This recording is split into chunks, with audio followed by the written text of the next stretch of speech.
காட்டிலும் கொன்று குவித்தனரே பெண்கள். வீட்டு நலம் காப்பது மட்டுமா பெண்கள், நாட்டிற்கு உழைத்திட உறுதி ஏற்றதும் பெண்கள்.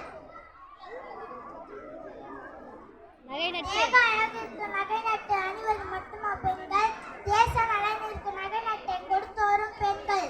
தன்னலம் மறந்த வீரர் ஈன்றவர் மட்டுமா பெண்கள், முடித்த வீரருக்கு தோள் கொடுத்து தியாகியானவரும் பெண்கள். நன்றி.